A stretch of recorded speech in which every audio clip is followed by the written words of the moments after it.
Praise the Lord. கர்த்தருடைய வார்த்தை இன்று ஏசாயா 64 அதிகாரம் 8 வசனத்தின் மூலமாய் வருகிறது. ஏசாயா தீர்க்கதரிசி இவ்வாறாய் பேசுகிறார். இப்பொழுதும் கர்த்தாவே, நீர் எங்களுடைய பிதா, நாங்கள் களிமண். நீர் எங்களை உருவாக்குகிறவர், நாங்கள் அனைவரும் உமது கரத்தின் கிரியை என்று சொல்கிறார். ஹல்லேலூயா. தேவனுடைய நாமத்திற்கு மகிமை உண்டாகட்டும். நாம் எல்லாம் அறிந்திருக்கிறபடியால் தேவன் நம்மை மண்ணினால் உருவாக்கி அவருடைய சுவாசத்தை கொடுத்து நம்மை ஜீவனுள்ள பிள்ளைகளாய் இந்த உலகத்தில் வாழும்படியாக கர்த்தர் நம்மை உருவாக்கி இருக்கிறார். அவர் உருவாக்குவது மட்டுமல்ல, அவர் என்ன சொல்கிறார்? நம்மை பார்த்து களிமண் என்று சொல்கிறார். நாம் களிமண். நமக்கு பிதா தேவனாகிய கர்த்தர் மாத்திரமே. நாம் அனைவரும் அவருடைய கரத்தின் கிரியைகளாய் இருக்கிறோம்.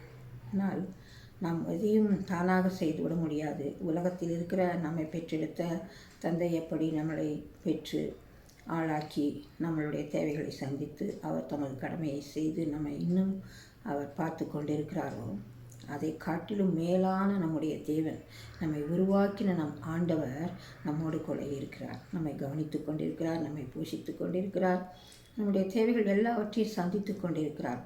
அதனால் அவருடைய கரத்தின் கிரியைகளாய் இருக்கிற நாம் எப்பொழுதும் அவரை நினைவு கூர்ந்து, நம் தகப்பன் என்று நினைவு கூர்ந்து, எப்படி ஒரு தகப்பனிடத்தில் ஒரு பிள்ளைகள் ஒரு உரிமையாய் கேட்டு பெற்றுக்கொள்கிறோம், அதுபோல நாம் அவரிடத்தில் உரிமை எடுத்து என்னுடைய தந்தை எனக்கு சொந்தம் என்று சொல்லி நாம் அவருடைய பிள்ளைகளாய் இருந்து அனைவற்றையும் கேட்டு பெற்றுக்கொள்ள தகுதியுள்ளவர்களாய் இருக்கிறோம். அதற்காக நன்றி செலுத்துகிறோம். இந்த காரியத்திற்காக தேவனிடத்தில் கேட்போம்.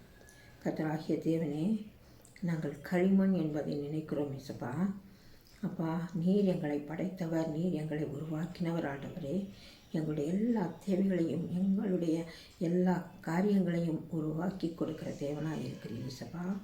ஆண்டவரே, ஒரு நிமிஷம் ஆண்டவரே எங்களை மன்னித்து தேவனாகிய கர்த்தர் எங்களுக்கு விடுதலை கொடுத்து எங்கள் சரீரத்தில் இருக்கிற காயங்களை எல்லாம் குணமாக்கி சரீரத்திற்கு பலவீனங்களை எல்லாம் எடுத்து போட்டு தேவனாகிய கர்த்தர் எங்களை வாழ வைக்க வேண்டும் என்று நாங்கள் ஜெபிக்கிறோம். ஆண்டவரே, இந்த நாளில் தேவனுடைய கரம் எங்களோடு இருந்து, தேவ கரம் எங்களோடு இருந்து எங்களை வழி நடத்த வேண்டும் என்று ஜெபிக்கிறோம். சுவாமி, நன்றி செலுத்துகிறோம்.